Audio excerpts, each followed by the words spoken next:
What's going on, guys? Today we have the pumpkin spice cup of noodles.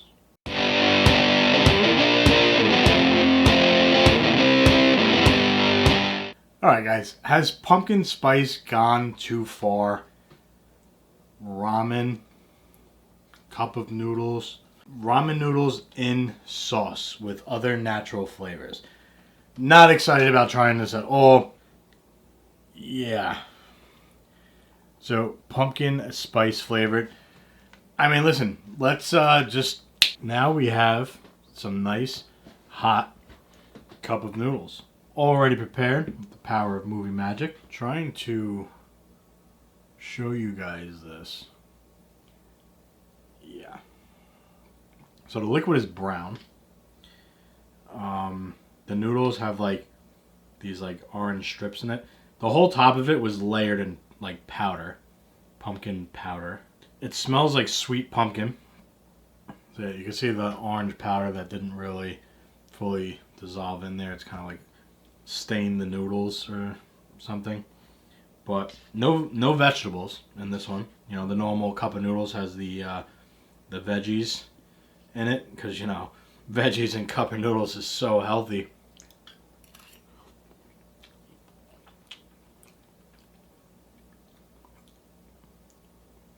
I mean,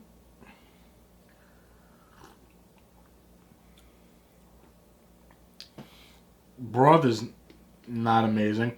It's sweet. It's like sweet and savory together. But the sweet is overpowering the savory. Why am I eating this?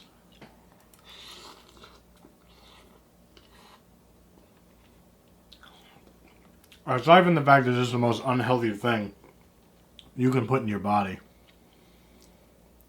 just going to show you guys the list of stuff.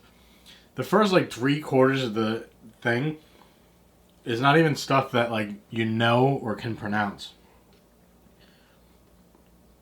But yeah, cup of noodles. I'll try one more. So yeah, they definitely took pumpkin spice too far with this. Is it good? I mean, I don't know. I'm not a huge pumpkin spice fan, so to speak, but cup of noodles is good. The broth is terrible. It's just sweet and it's just not good. The pumpkin spice is not like your traditional like pumpkin spice that like you know like there's like the standard pumpkin spice that's like across the board all the same, like whether you get like a coffee or a latte or any other crap like that. It doesn't have that spice factor to it. It's like pumpkin flavored, but it's sweet, almost like a candy type of pumpkin, and it's just a sweet like soup. Limited edition, thank God, because I don't think anyone's gonna buy this again after the first go around of trying this. But yeah, I can't recommend this. It's just not good. Cup of noodles, I don't know what the hell you guys are thinking. Jumping on the pumpkin spice bandwagon like everybody else. I would stay away from this. If you want to try something stupid and ridiculously sweet, not really that good, get it. If that's any kind of advertisement for this type of product. But yeah, it's a no-go for me, that's for sure. So thank you guys for watching. If you guys enjoy food reviews, check out our food review playlist section. Make sure you hit the subscribe button because every Monday, Wednesday, and Friday, new videos coming at you. Take care.